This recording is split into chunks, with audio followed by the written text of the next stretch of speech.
ভালোবাসে। তো তাহলে পাগল হয়ে যেত আমার ভাই বোন, বলতো কি তুই ফোন দিস না কেন? আমার স্বামী আপনজনেরা, মানুষ দূরে থাকলে তো আপনজন ওনার মানে ভিডিও কল তো অনেক কষ্ট লাগছে আমার। আসসালামু আলাইকুম ভিউয়ার্স, কেমন আছেন সবাই? আলহামদুলিল্লাহ আমরা তো ভালো আছি।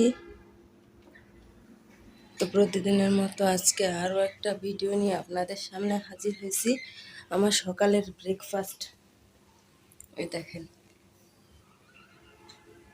দেখা যাচ্ছে, এই যে চা, ডিম আর রুটি এগুলো সকালে খাচ্ছি।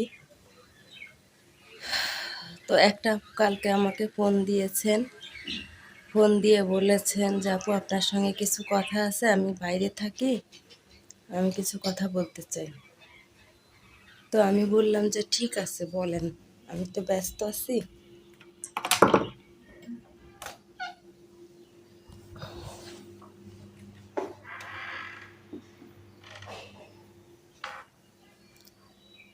তো আমি তো বিজি আছি, বলেন। তো সে আপু বলল যে আপু আপনি তো কত সুন্দর সুন্দর ব্লগ বানান, এখন আস্তে আস্তে শিখে যাচ্ছেন বানানো, আমিও চ্যানেল খুলতে চাই। তা বললাম বোন আমি তো পারি না, আমাকে তো মেমরা খুলে দিছে, আর উপরে আমার ফোনটা ভেঙেও গেছে। তা বলতেছে যে আপু আমার কিছু কথা ছিল, আপনি কি শুনবেন? বললাম হ্যাঁ বলেন। তো বলল কি যে আমি যখন মানে বিদেশে আসছি না, তখন কিন্তু টাকা পয়সা ধার কর্জ এরকম করে নিয়ে আসছি, সংসার অভাবনাটন ছিল।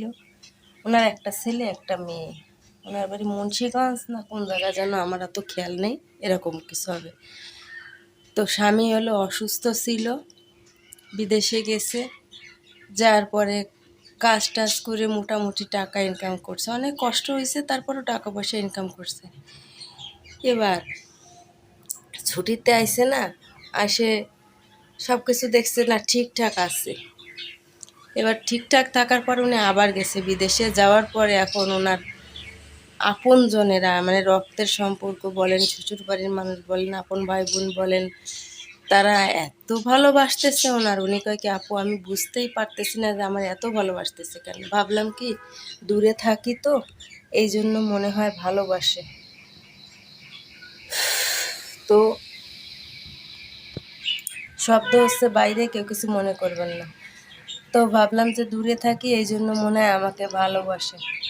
তারপরে আপু আমি হলো একদিন যদি একটু ফোন না দিতাম তাহলে পাগল হয়ে যেত আমার ভাই বোন, বলতো কি তুই ফোন দিস না কেন? আমার স্বামী আপনজনেরা সবাই মানে এরকম বলতেছে যে আমার স্বামী আপনজনেরা মানে বন্ধু বান্ধব সবাই বলতো কি যে আমি মারা গেছি, মানে এতটা ভালোবাসতাম। বাইরে থাকতাম তো আপু সবার জন্য একটা অন্যরকম মায়া লাগতো। তো আমি বললাম এটা তো স্বাভাবিক, মানুষ দূরে থাকলে তো আপনজনের চিন্তা করবেই। তখন উনি বললো যে না, আমারে কেউ ভালোবাসেনি বল, ভালোবাসছে আমার টাকা। যখনই ভর্তি তো কথা টথা বলার পরে টাকার কথা বলতো যে এই কাজে টাকা লাগবে, ওই কাজে টাকা লাগবে। আমি ভাবতাম যে থাক দি, আমার তো আল্লাহর মতো ইনকাম হয়, তারপরে আস্তে আস্তে ওকে সমস্যা সমাধান হোক।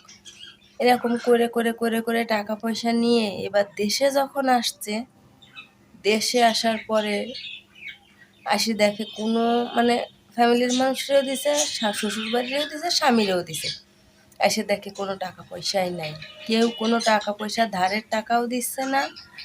আর এদিকে স্বামী ওসব টাকা পয়সা ভেঙে ফেলেছে। এখন ওনার কি অবস্থা বলেন? এতটা কষ্ট, মহিলা কান্না করলো, কাঁদতে কাঁদতে ওনার মানে ভিডিও কল তো অনেক কষ্ট লাগছে আমার ওনার কান্না দেখে। তো আমার কাছে মনে হয় কি জানেন, যারা বিদেশ থাকে না, সরকার থেকে যদি এদের একটা পেনশনের ব্যবস্থা করতো, সরকারি চাকরি যেমন একটা পেনশন, সরকারি চাকরির মতোই তো যারা বিদেশ থাকে এদের মানে এদের জন্য, শ্রমিক যারা কষ্ট করে এরা তো দেশের জন্যই করে, এটাও তো একটা সরকারি চাকরির মতো বলেন। দেশের জন্য এত কষ্ট করতেছে, দেশের মানুষের জন্য এত কষ্ট করতেছে। তো জানি না কেন মানুষ এরকম হয়।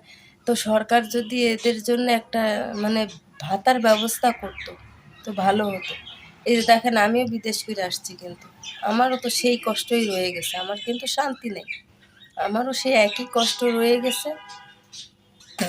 আমিও সেই আইসে টাকা পয়সা অভাব অনাটন কষ্টে আছি। তো সরকার একটা এমন ভাতা করতো যে যত টাকা পাঠায় না, 2000 করে রেমিটেন্সের যে ইটা দেয়, ওই 2000 টাকা ওটা কাইটে রাখতো। আর ওখান থেকে যে টাকা পাঠায় ওখান থেকে 3000 কাইটে রেখে 5000 টাকা প্রত্যেক মাসে যদি একটা বিদেশির টাকাটা জমা রাখতো ব্যাংক অ্যাকাউন্টে, নমিনি যে আছে সেই নমিনির থাকতো, যদি সে মারা যেত নমিনি পেত, সন্তান যে কটা আছে সে কটারই পেত। আর যদি সে বেঁচে থাকতো তাহলে আসে 5-6 বছর পর ওই টাকাটা সে উঠায় একটা কাজ করে খাইতে পারতো। এত কষ্ট করা লাগতো না, এই পরের বাড়ি এসে কাজ করা, পরের কথা শোনা, মানে মানুষ এমন এমন পর্যায়ে চলে যায় যে আত্মহত্যা করতেও বাধ্য হয়, এমন একটা পর্যায়ে চলে যায়। তো সরকার যদি এটা চালু করতো তো আমার কাছে খুব ভালো হতো।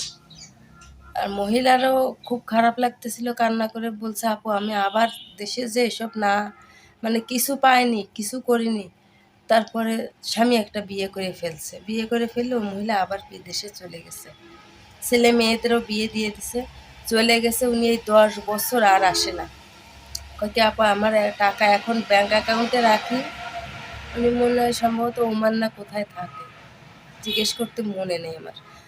তা বললো যে টাকা আমি ব্যাংক অ্যাকাউন্টে রাখি, যখন দেখবো যে আমার হাত পাওয়ার চলে না তখন আমি বাড়ি যাব, বাড়ি যাইয়ে আমি এই টাকা ভেঙে ভেঙে খাবো, মানে টাকা ইন্টারেস্ট উঠায় উঠায় খাবো।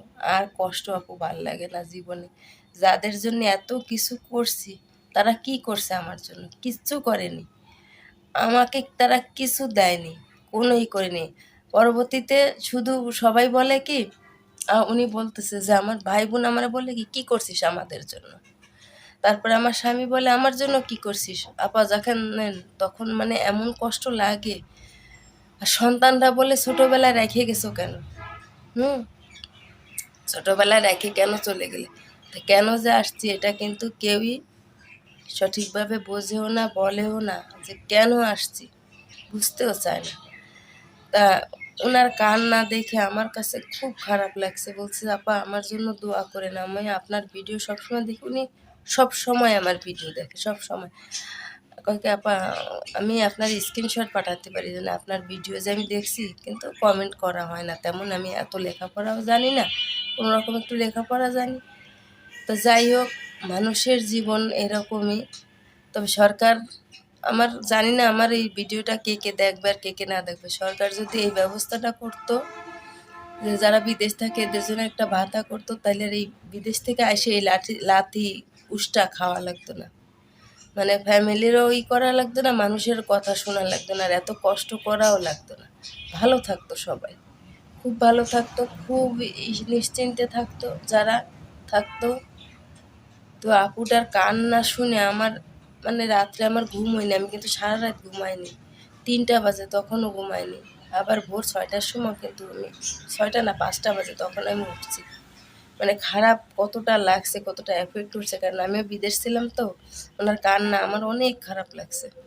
তো ভালো থাকবেন সবাই, আমার জন্য দোয়া করবেন। আমার জ্বরটা আজকে একটু কমছে, অতটাও কমেনি, একটু কমছে, গলার ভয়েস শুনে বুঝতে পারছেন। আর ওই আপাটার জন্য দোয়া করবেন, আপাটা যেন ভালো থাকে। আপনারা ভালো থাকবেন। আসসালামু আলাইকুম।